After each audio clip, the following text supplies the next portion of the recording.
When it comes to proofs in geometry, a lot of times what a teacher will do is give you kind of a list of items like this that are these geometric properties. You have to come up with what the reason is. It's kind of like a little one-line proof, is why are these things happening? And then when we get to the two-column proofs, you can go ahead and start using those in some of the bigger proofs. So we're going to try to just do a kind of a rapid fire 5 questions here and see if we can come up with what the reason is for each of these lines. All right, so the first one says if AC bisects BAD, then the measure of angle BAC equals the measure of angle CAD. So this one might be best if I draw a picture. All right, just like this. And it says it's going to bisect BAD. So let's start with angle BAD, just like that. And it says that AC is bisecting it. So if it's being bisected, that means it's going to cut it in half. So I'm going to say that A is here and C is there. All right, then it says, if that's true, if it's being bisected, then the measure of angle BAC equals measure of angle CAD. So those two things are the same. And a lot of times when you have a line like this that uses some of this like kind of fancy word that you only hear in math class, the reason is going to be the definition of that word. And that's exactly what it is here.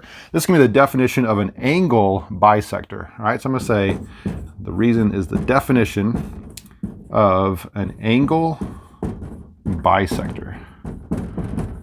So that's the reason we can say that those two things are equal over here. All right, number 2 says if AB equals CD and CD equals EF, then AB equals EF. And if you look at kind of the if versus the then, the difference between these two versus everything here is that there's no longer these CDs. And because that one occurred twice, all right, they're going to get kind of canceled, if you will, and you're just left with the AB equals the other one. This is called the transitive property. As long as you can cross out the middles, then the first equals the last. That is the transitive property.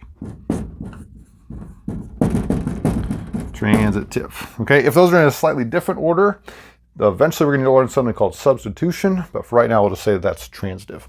Number 3, that says if KL equals LM, then L is a midpoint of KM if they're all collinear. So let's just really quick draw a picture on this one, putting them all on the same line.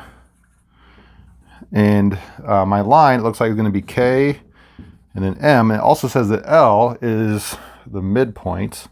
So I'll try to put L there in the middle. That's not a very good point, but you get kind of what it's saying. It says that these are the same. If these equal, KL equals LM. So I'm going to put those tick marks to show they are congruent. Okay. Then it says that L is a midpoint. So just like that previous, or the first one I should say, where we had kind of that fancy word of bisector, midpoint is probably not a word you're using in everyday life besides in math class. And so because of that, this again is going to be the definition of a midpoint. Definition of a midpoint. All right, number 4 says WX and YZ intersect to form right angles. This one's not written in that if-then form, and so you kind of have to think, what's going on here? And if I were to draw a picture of this one, WX we'll say is the vertical line, and YZ we'll say is the horizontal line.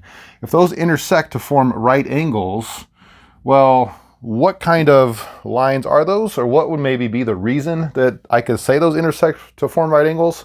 That'd be a perpendicular, in particular, sorry to say, particular, perpendicular. In particular, it would be the definition of perpendicular lines.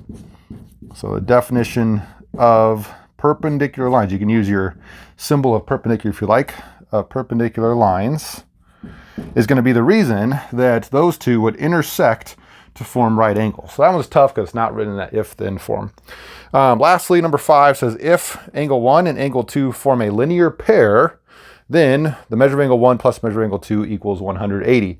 So again, if I draw a picture on this one, a linear pair is if I start the line and then I make 2 angles, I'll call this angle 1 and this one angle 2, together, because this was originally on a line, the measures of both those are going to add up to be 180. And just like before, instead of using the definition of a linear pair, this actually has its own special name called the linear pair postulate. And sometimes your teachers let you abbreviate that, but I'll write it out here. Linear pair postulates. I'll say linear pair post. So linear pair postulate. All right, so again, kind of 5 quick ones. These are some of the reasons that you're going to see later in some of those big, long geometric proofs. All right, hopefully this helped you out. Until next time, keep doing your math homework fast and accurately.